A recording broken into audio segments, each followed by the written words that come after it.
Welcome to Ralph Johnson Photography. Glad you made it here. Today we're going to talk about this.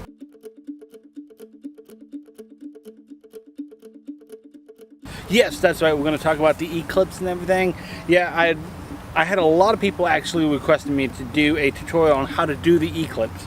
Well, my process through this was I've never done one before, so I can't tell you exactly because I've never physically done it. I can tell you by looking up on the computer on how to do it, but I've never physically done it until the other day. Until August 21st is when I did it. And tell you what, it is an amazing experience. We're having another one come through in 7 years. Fantastic. I'm going to go to that too.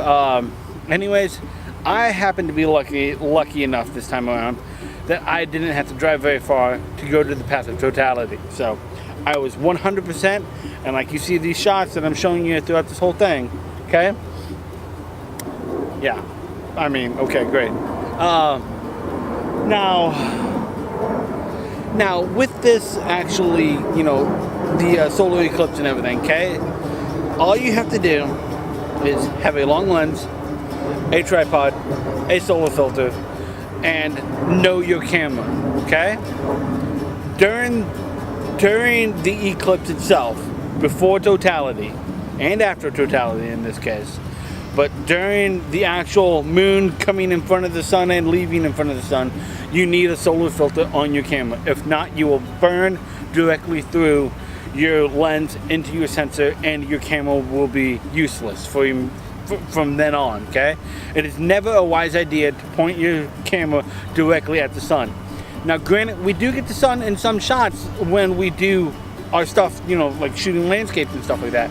We'll get the sun in some shots, but it's not the direct focus. I'm not going boom, boom, and pointing it directly at the sun, so it's just in the shot with it.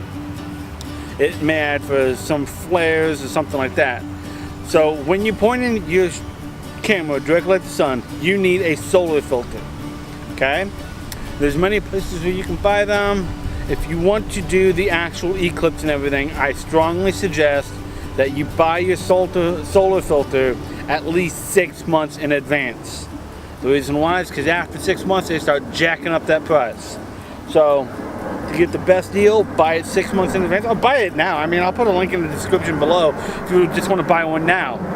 So anyways, the solar filter is the most important piece of this because you already have a camera. I'm assuming you already have a tripod. And I'm assuming you have a way to, you know, take pictures with your camera and tripod. So I'm assuming you have a lens. Now, how close you want to get is how big a lens you want to get, okay? I had a 500mm on a crop sensor body, so it acted like an 800mm, and these are the resulting images of that. But there's also other things to consider when the solar eclipse is happening. Like, for example, on the ground, and I didn't capture any of this because I didn't realize it, the shadows start turning into crescent moons and stuff like that, you know, crescent shapes and everything. So there's another angle. I mean, depending on how you want to look at this, there's many different angles on how you can do it. So pretty much the things you need though is good knowledge of your camera, very good knowledge on how to know what goes where, when it goes where, and how it goes when. So, you know, everything, you know, you have to know your exposure triangle, the ISO, the shutter speed, and the f-stop. You have to know all three of them like the back of your head. So if you want to go do the next one and everything, get out now, go start shooting just anything to learn that exposure triangle, okay? Because any automatic mode will not get this for you. So, because you're having so much darkness in front of the lens that it's even darker than shooting the moon. So, I mean, I had to get a really long, actually I had a really short shutter speed, a really high aperture, and a really low ISO. So, anyways, like I said, you need all that stuff to do this. The tripod, the camera, the lens, the solar filter. So, and then you just point it up at the sun. Now the sun does move, so you got to watch out for that too. The sun moves in a pattern naturally throughout the sky throughout the day, and you'll be moving your camera plenty of times. Make sure that your tripod is very sturdy, and just pretty much just when you go out, and the next one's going to be for longer. I think it's like close to 4 minutes in the dead center, which I'll be right about.